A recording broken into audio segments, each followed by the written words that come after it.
Hello everyone, I'm going to share my video reaction to the film of Rashomon and Amelie. The first question is, what are the two films about?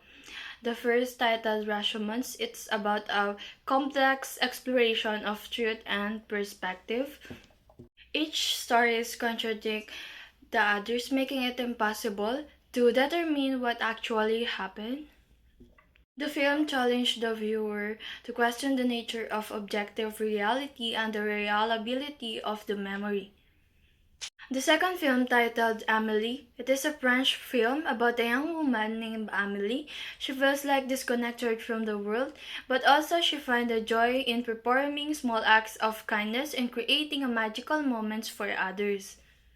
Akira Kurosawa Rashomon is a master of visual storytelling and a significant figure in the world of cinema. Then Amelie is a French director known for its distinctive visual styles. Gumagamit siya ng mga iba't ibang elements sa paggawa niya ng film and mga dark colors or mga matitingkad na kulay. Madalas din siya gumamit ng mga masalimuot na design sa kanyang film and then mga di pangkaraniwang agal ng mga kamera.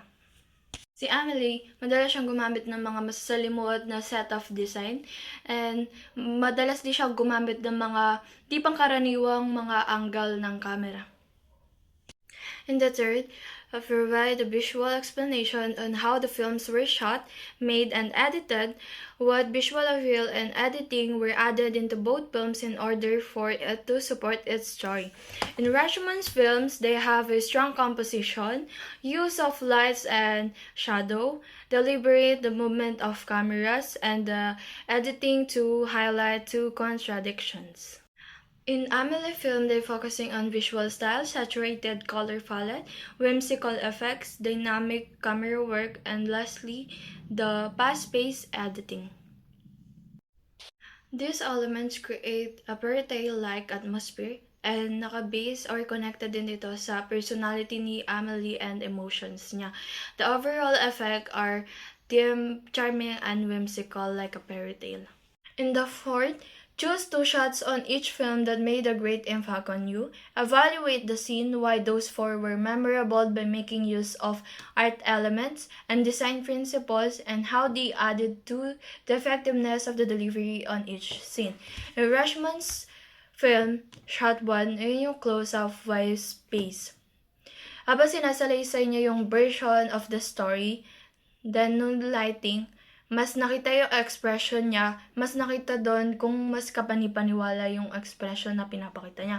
Then the shot 2, wide shot, the ruin Rashomons Gate. Ito yung nagsisimbolize ng pragmatic nature of truth or mas kapanipaniwala. In Amelie's film shot 1, it focuses on Amelie's introduction using visual and narration to establish her unique character and yung kakaiba niyang pag-uugali nung siya'y bata pa.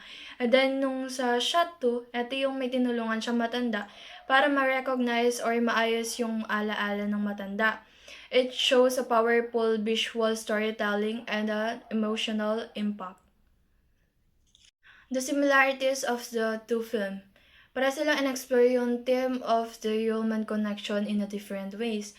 Rashomon showing the difficulty truly knowing each other or another person, while Amelie celebrating the joy with connecting others through kindness, and pares din silang gumamit ng unique narrative.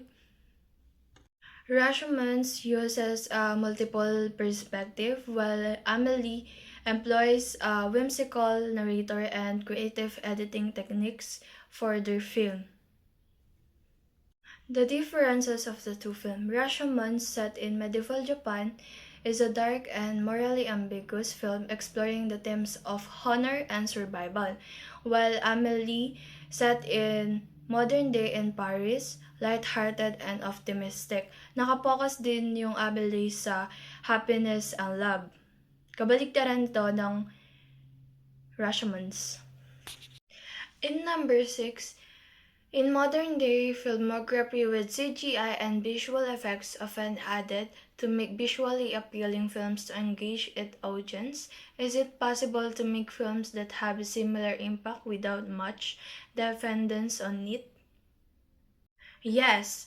In my opinion, storytelling, character development, strong performances, and effective use of traditional filmmaking techniques are still crucial, especially if a film requires a lot of understanding and has a deep meaning. For the last question, what were your honest opinions about the films? Were they good or bad? Why or why not? In Rashomon's film, for me, atmospheric yung film, maraming twist at maraming perspective yung bawat characters, and parang up to the viewers na yung paano nila i-interpret yung flow ng story sa mga audience. In the Amelie film naman po, it's a delightful and heartwarming film that full of charm and whimsy. The visuals are stunning and both story are touching and funny. Marami kang matututunan dito because marami pinapakita dito ng mga challenges and mga nagiging experience sa buhay.